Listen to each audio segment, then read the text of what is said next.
भगवान शिव का नाम लेते ही एक ऐसा रहस्य सामने आ जाता है जिसका पूरा उत्तर आज तक किसी के पास नहीं है। ब्रह्मा को सृष्टि का रचयिता कहा जाता है, विष्णु को पालनकर्ता और शिव को संहार का देवता। लेकिन सबसे बड़ा प्रश्न यह है कि जब सृष्टि की शुरुआत ही नहीं हुई थी, तब शिव कहाँ थे? क्या उनका भी जन्म हुआ था या वे सृष्टि से पहले से ही मौजूद थे? कई प्राचीन ग्रंथों में लिखा है कि शिव अजन्मा है, यानी उनका जन्म किसी माता या पिता से नहीं हुआ, बल्कि वे स्वयं प्रकट हुए। लेकिन अगर ऐसा है तो फिर उनका प्रकट होना कैसे हुआ? क्या वे सच में अनंत अग्नि स्तंभ से प्रकट हुए थे, जैसा कुछ पुराणों में वर्णन मिलता है? या फिर शिव उस ब्रह्मांडीय ऊर्जा का रूप है जिससे पूरी सृष्टि की शुरुआत हुई? एक और रहस्य यह भी है कि जब ब्रह्मा और विष्णु के बीच यह विवाद हुआ कि सबसे बड़ा कौन है, तभी अचानक एक ऐसा अग्नि स्तंभ प्रकट हुआ जिसका न आदि दिखाई दे रहा था और न अंत। और उसी रहस्यमय स्तंभ से शिव का दिव्य स्वरूप प्रकट हुआ। लेकिन सवाल यह है कि क्या यह केवल एक पौराणिक कथा है या इसके पीछे कोई ऐसा रहस्य छिपा है जिसे आज तक मनुष्य पूरी तरह समझ ही नहीं पाया? यही कारण है कि भगवान शिव को केवल एक देवता नहीं, बल्कि स्वयं सृष्टि का सबसे बड़ा रहस्य माना जाता है।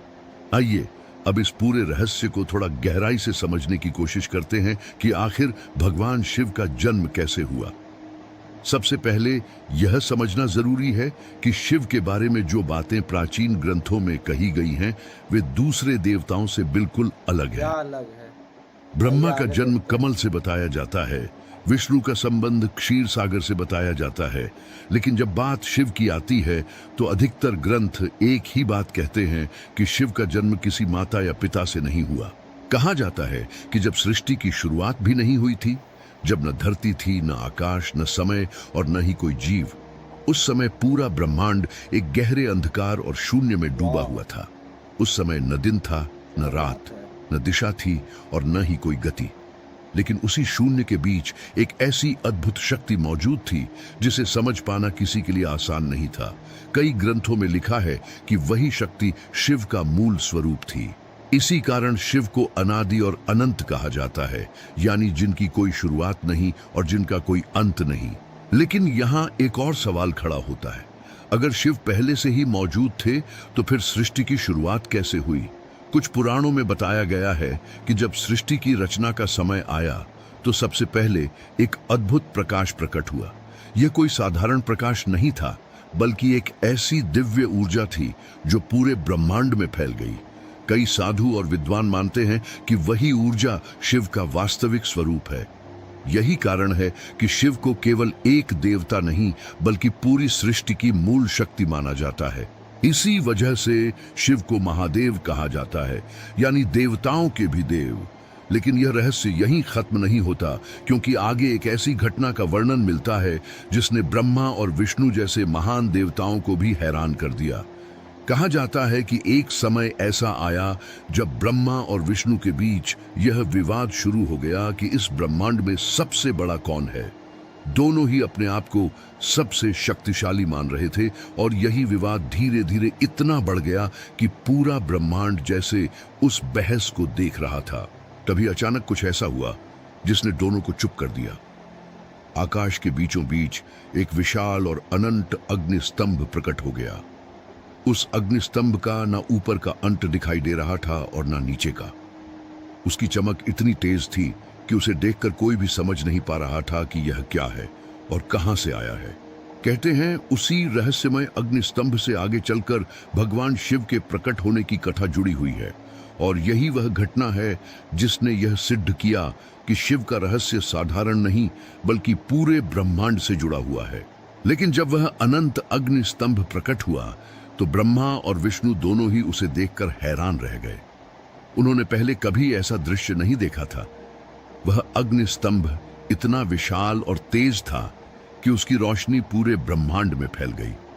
सबसे बड़ी बात यह थी कि उसका न ऊपर का अंत दिखाई दे रहा था और न ही नीचे का। तभी दोनों के मन में एक विचार आया। उन्होंने सोचा कि जो इस अग्नि स्तंभ का आदि या अंत खोज लेगा, वही इस ब्रह्मांड की सबसे बड़ी शक्ति माना जाएगा। इसके बाद ब्रह्मा और विष्णु ने उस रहस्य को जानने का निर्णय लिया।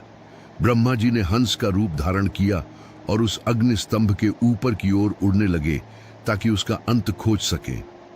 वहीं भगवान विष्णु ने वराह का रूप लिया और नीचे की ओर गहराइयों में जाने लगे ताकि यह पता चल सके कि यह अग्नि स्तंभ कहां से शुरू हुआ है।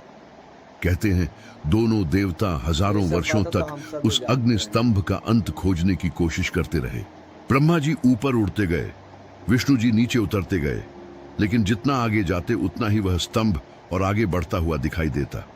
आखिरकार दोनों थक गए और समझ गए कि यह कोई साधारण शक्ति नहीं है। जब वे वापस लौटे तो वही अग्निस्तंभ अचानक एक दिव्य प्रकाश में बदल गया और उसी प्रकाश से भगवान शिव का स्वरूप प्रकट हुआ। उनका तेज इतना प्रखर था कि ब्रह्मा और विष्णु दोनों ने तुरंत सिर झुका दिया। उसी समय उन्हें यह एहसास हुआ कि शिव का न कोई आरंभ है और न कोई अंत। यही कारण है कि उन्हें अनंत और स्वयंभू कहा जाता है।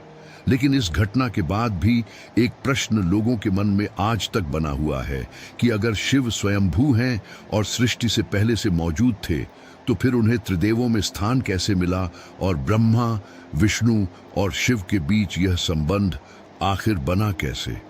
यही रहस्य हमें आगे की कथा में समझ आता है। यही वह क्षण था जब ब्रह्मा और विष्णु को यह समझ में आ गया कि जिस शक्ति को वे खोजने की कोशिश कर रहे थे वह किसी एक दिशा में सीमित नहीं है। वह शक्ति न ऊपर खत्म होती है और न नीचे, बल्कि वह पूरे ब्रह्मांड में फैली हुई है। जब उस अग्नि स्तंभ से भगवान शिव का दिव्य स्वरूप प्रकट हुआ तो उनका तेज इतना प्रखर था कि कुछ समय तक ब्रह्मा और विष्णु उनकी ओर सीधा देख भी नहीं पाए। दोनों ने तुरंत सिर झुकाकर उन्हें प्रणाम किया। उसी समय उन्हें यह एहसास हुआ कि यह वही शक्ति है जो सृष्टि से पहले भी थी और सृष्टि के बाद भी रहेगी। कई पुराणों में बताया गया है कि यही कारण है कि शिव को अनादि और अनंत कहा जाता है, यानी जिनकी कोई शुरुआत नहीं और जिनका कोई अंत नहीं। लेकिन इसके बाद भी एक और सवाल खड़ा होता है, अगर शिव सृष्टि से पहले से मौजूद थे तो फिर ब्रह्मा और विष्णु की भूमिका क्या थी? कुछ ग्रंथों के अनुसार जब सृष्टि की रचना शुरू हुई तो ब्रह्मांड को चलाने के लिए 3 शक्तियों की आवश्यकता थी। एक शक्ति जो सृष्टि की रचना करे, दूसरी जो उसका पालन करे और तीसरी जो समय आने पर उसका संहार करे ताकि नई सृष्टि का निर्माण हो सके। इसी कारण ब्रह्मा को सृष्टि का रचयिता माना गया, विष्णु को पालन करता और शिव को संहार का देवता कहा गया। लेकिन कई विद्वान यह भी मानते हैं कि शिव केवल संहार के देव नहीं हैं, वे सृजन और परिवर्तन दोनों के प्रतीक हैं। जब कोई चीज खत्म होती है तभी किसी नई चीज की शुरुआत होती है और इसी परिवर्तन की शक्ति को शिव का स्वरूप माना जाता है। यही कारण है कि शिव को महादेव कहा जाता है, यानी देवताओं के भी देव। कई कथाओं में यह भी बताया गया है कि ब्रह्मा और विष्णु ने उसी समय स्वीकार कर लिया था कि शिव की शक्ति उनसे कहीं अधिक है और वे उसी अनंत ऊर्जा का रूप हैं जिससे पूरा ब्रह्मांड चल रहा है। लेकिन कहानी यहीं समाप्त नहीं होती, क्योंकि इसके बाद एक और रहस्य सामने आता है जिसने लोगों को सदियों से सोचने पर मजबूर किया है। अगर शिव का कोई जन्म नहीं हुआ तो फिर रुद्र का जन्म कैसे हुआ और आखिर रुद्र का संबंध भगवान शिव से कैसे जुड़ा हुआ है? यही वह कथा है जो आगे चलकर शिव के एक और रहस्यमय रूप को सामने लाती है। इस सवाल का जवाब हमें कुछ प्राचीन ग्रंथों में मिलता है। कहा जाता है कि जब ब्रह्मा जी सृष्टि की रचना कर रहे थे तब उन्हें यह एहसास हुआ कि सृष्टि को संतुलित रखने के लिए केवल रचना और पालन ही पर्याप्त नहीं है। समय आने पर परिवर्तन और संहार भी जरूरी होता है ताकि नई सृष्टि का मार्ग खुल सके। इसी विचार से उन्होंने एक दिव्य शक्ति को प्रकट करने का संकल्प लिया। कहते हैं कि उसी समय ब्रह्मा जी के भीतर से एक तेजस्वी बालक प्रकट हुआ। वह बालक जैसे ही प्रकट हुआ जोर जोर से रोने लगा। उसका रुदन इतना गूंजदार था कि उसकी ध्वनि पूरे ब्रह्मांड में फैल गई। उस बालक के रोने के कारण ही ब्रह्मा जी ने उसका नाम रखा रुद्र, जिसका अर्थ होता है रोने वाला या वह जिसकी ध्वनि गूंजती है। लेकिन यह कोई साधारण बालक नहीं था। उसका तेज बहुत प्रबल था और उसकी शक्ति को देखकर स्वयं ब्रह्मा जी भी आश्चर्य में पड़ गए। कहते हैं कि वह बालक शांत नहीं हो रहा था और लगातार रोता ही जा रहा था। तब ब्रह्मा जी ने उसे अलग अलग नामों से पुकारना शुरू किया। कई ग्रंथों में बताया गया है कि उन्होंने उसे अनेक नाम दिए और हर नाम एक अलग शक्ति का प्रतीक था। धीरे धीरे वह बालक शांत हो गया। कई विद्वान मानते हैं कि यही रुद्र आगे चलकर भगवान शिव के एक रूप के रूप में प्रसिद्ध हुए। यानी शिव और रुद्र अलग नहीं, बल्कि एक ही शक्ति के दो रूप माने जाते हैं। एक रूप वह जो अनंत और स्वयंभू है, और दूसरा वह जो सृष्टि के संतुलन के लिए प्रकट होता है। यही कारण है कि कई जगह भगवान शिव को रुद्र भी कहा जाता है। लेकिन भगवान शिव के स्वरूप से जुड़े रहस्य यहीं समाप्त नहीं होते, क्योंकि उनके गले में विराजमान वासुकी नाग, मस्तक पर अर्धचंद्र और शरीर पर लगी भस्म के पीछे भी ऐसी कथाएं छिपी हैं जिन्हें सुनकर लोग आज भी आश्चर्य में पड़ जाते हैं। और इन्हीं रहस्यों में से एक है, आखिर भगवान शिव के गले में नाग क्यों विराजमान रहते हैं। अक्सर आपने शिव की मूर्तियों और चित्रों में देखा होगा कि उनके गले में एक सर्प लिपटा हुआ दिखाई देता है, जिसे वासुकी नाग कहा जाता है। लेकिन क्या आपने कभी सोचा है कि एक देवता के गले में नाग क्यों है? इसके पीछे भी एक पुरानी कथा बताई जाती है।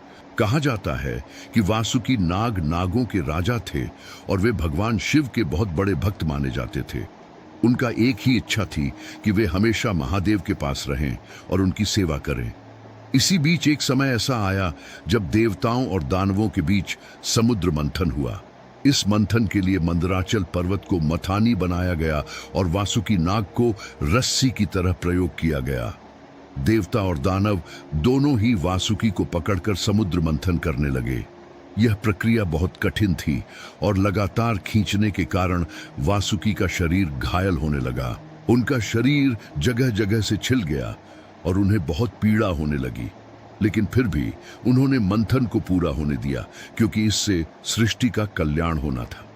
कहते हैं कि भगवान शिव वासुकी की इस भक्ति और सहनशीलता से बहुत प्रसन्न हुए। जब समुद्र मंथन समाप्त हुआ तो शिव ने वासुकी को अपने गले में स्थान दे दिया ताकि वे हमेशा उनके साथ रह सके। तभी से वासुकी नाग भगवान शिव के गले का आभूषण बन गए। कई लोग यह भी मानते हैं कि नाग समय और मृत्यु का प्रतीक होते हैं, और शिव के गले में नाग का होना यह दिखाता है कि महादेव समय और मृत्यु दोनों के स्वामी हैं। लेकिन भगवान शिव के स्वरूप से जुड़ा एक और रहस्य भी है, जिसे देखकर लोग हमेशा हैरान हो जाते हैं। आपने देखा होगा कि शिव के मस्तक पर हमेशा अर्धचंद्र दिखाई देता है। आखिर भगवान शिव ने चंद्रमा को अपने मस्तक पर क्यों धारण किया, इसके पीछे भी एक रोचक कथा बताई जाती है। कहा जाता है कि प्रजापति दक्ष ने अपनी 27 पुत्रियों का विवाह चंद्रदेव से किया था। ये 27 पुत्रियां दरअसल आकाश के 27 नक्षत्रों का प्रतीक मानी जाती हैं। विवाह के समय चंद्रदेव ने वचन दिया था कि वे सभी पत्नियों को समान प्रेम और सम्मान देंगे। लेकिन समय बीतने के साथ चंद्रदेव का झुकाव एक पत्नी रोहिणी की ओर अधिक हो गया। वे अधिकतर समय उसी के साथ बिताने लगे और बाकी पत्नियां उपेक्षित महसूस करने लगीं। धीरे धीरे यह बात उनकी अन्य पत्नियों को बहुत दुख देने लगी और उन्होंने अपने पिता दक्ष प्रजापति से इसकी शिकायत कर दी। जब दक्ष को यह बात पता चली तो वे बहुत क्रोधित हुए। उन्होंने चंद्रदेव को श्राप दे दिया कि उनकी चमक धीरे धीरे खत्म हो जाएगी और वे क्षीण होते चले जाएंगे। इस श्राप के कारण चंद्रदेव की शक्ति कम होने लगी और उनकी रोशनी घटती चली गई। परेशान होकर चंद्रदेव कई देवताओं के पास सहायता मांगने गए, लेकिन किसी के पास इसका समाधान नहीं था। आखिरकार वे भगवान शिव की शरण में पहुंचे और उनसे प्रार्थना करने लगे। कहते हैं कि चंद्रदेव ने कठोर तपस्या की और महादेव से दया की विनती की। उनकी भक्ति से प्रसन्न होकर भगवान शिव ने उन्हें अपने मस्तक पर स्थान दे दिया। इसी कारण चंद्रदेव पूरी तरह नष्ट नहीं हुए, बल्कि उन्हें यह वरदान मिला कि वे एक समय कम होंगे और फिर धीरे धीरे बढ़ेंगे। यही कारण है कि चंद्रमा हर महीने अमावस्या से पूर्णिमा तक बढ़ता है और फिर घटता है। इसी घटना के बाद भगवान शिव को चंद्रशेखर भी कहा जाने लगा, यानी वह देव जो अपने मस्तक पर चंद्रमा को धारण करते हैं। लेकिन शिव के स्वरूप का एक और रहस्य भी है जो लोगों को हमेशा सोचने पर मजबूर करता है, और वह है आखिर भगवान शिव अपने शरीर पर भस्म क्यों लगाते हैं। अब एक और बात जो लोगों को हमेशा हैरान करती है वह है भगवान शिव का भस्म धारण करना। आपने देखा होगा कि शिव के पूरे शरीर पर राख लगी होती है। वे बाघ की खाल पहनते हैं, गले में नाग धारण करते हैं और शरीर पर भस्म लगाते हैं। लेकिन सवाल यह है कि आखिर भस्म ही क्यों? इसके पीछे भी एक गहरी बात बताई जाती है। कई प्राचीन कथाओं में कहा गया है कि भगवान शिव हमें यह याद दिलाते हैं कि इस संसार में जो भी दिखाई देता है वह एक दिन समाप्त हो जाता है। चाहे कितना भी बड़ा राजा हो, कितना भी धनवान इंसान हो, अंत में सब कुछ भस्म में ही बदल जाता है। इसलिए शिव अपने शरीर पर भस्म लगाकर यह दिखाते हैं कि संसार की हर चीज नश्वर है और अंत में सब राख बन जाती है। कुछ कथाओं में यह भी कहा गया है कि भगवान शिव श्मशान में रहने वाले देवता माने जाते हैं। वे वहां जाते हैं जहां लोग मृत्यु से डरते हैं, लेकिन शिव मृत्यु से नहीं डरते बल्कि उसे जीवन का एक हिस्सा मानते हैं। यही कारण है कि उन्हें भूतनाथ भी कहा जाता है, यानी वे देव जो हर उस जगह पर मौजूद हैं जहां जीवन और मृत्यु का रहस्य छिपा है। कई साधु और योगी भी इसी कारण शिव की तरह भस्म धारण करते हैं, ताकि उन्हें हमेशा यह याद रहे कि शरीर एक दिन मिट्टी में मिल जाएगा, लेकिन आत्मा हमेशा बनी रहती है। शिव का यह रूप हमें यह भी सिखाता है कि अहंकार, धन और दिखावे का कोई महत्व नहीं है, लेकिन भगवान शिव के स्वरूप का एक और रहस्य भी है जो उतना ही रोचक है। आपने देखा होगा कि उनके हाथ में हमेशा एक त्रिशूल होता है। आखिर भगवान शिव के त्रिशूल के तीनों नुकीले भाग क्या दर्शाते हैं और यह इतना महत्वपूर्ण क्यों माना जाता है, इसके पीछे भी एक दिलचस्प कथा बताई जाती है। त्रिशूल के तीन नुकीले भाग केवल एक अस्त्र नहीं है, बल्कि तीन शक्तियों का प्रतीक माने जाते हैं। कई विद्वान बताते हैं कि यह तीन भाग सृष्टि के तीन नियमों को दर्शाते हैं: सृजन, पालन और संहार, यानी वही तीन शक्तियां जो पूरे ब्रह्मांड को चलाती है। इसी कारण त्रिशूल को शिव की सबसे बड़ी शक्ति का प्रतीक माना जाता है। कुछ कथाओं में यह भी बताया गया है कि त्रिशूल शिव की तीन अवस्थाओं को दर्शाता है: भूत, वर्तमान और भविष्य, यानी समय की तीनों दिशाओं पर भी महादेव का नियंत्रण माना जाता है। इसी वजह से कहा जाता है कि शिव को महाकाल भी कहा जाता है, अर्थात वह जो समय से भी परे है। एक अन्य कथा के अनुसार त्रिशूल का निर्माण भगवान विश्वकर्मा ने किया था। कहा जाता है कि सूर्य की तेज ऊर्जा को कम करने के लिए जब उसका एक हिस्सा अलग किया गया तो उसी दिव्य ऊर्जा से कई दिव्य अस्त्र बनाए गए थे। उन्हीं में से एक त्रिशूल भी था जिसे बाद में भगवान शिव को अर्पित किया गया। लेकिन शिव का त्रिशूल केवल युद्ध का हथियार नहीं माना जाता। कई लोग इसे संतुलन का प्रतीक भी मानते हैं। यह हमें यह समझाता है कि सृष्टि तभी संतुलित रहती है जब निर्माण, पालन और परिवर्तन तीनों साथ चलते रहे। लेकिन भगवान शिव के स्वरूप में एक और ऐसी चीज है जिसकी आवाज पूरे ब्रह्मांड से जुड़ी हुई मानी जाती है। वह है उनका छोटा सा डमरू। आखिर भगवान शिव के डमरू की ध्वनि को इतना विशेष क्यों माना जाता है, इसके पीछे भी एक रोचक कथा बताई जाती है। अब बात करते हैं भगवान शिव के डमरू की, जिसे उनके सबसे खास प्रतीकों में से एक माना जाता है। आपने अक्सर देखा होगा कि शिव के हाथ में त्रिशूल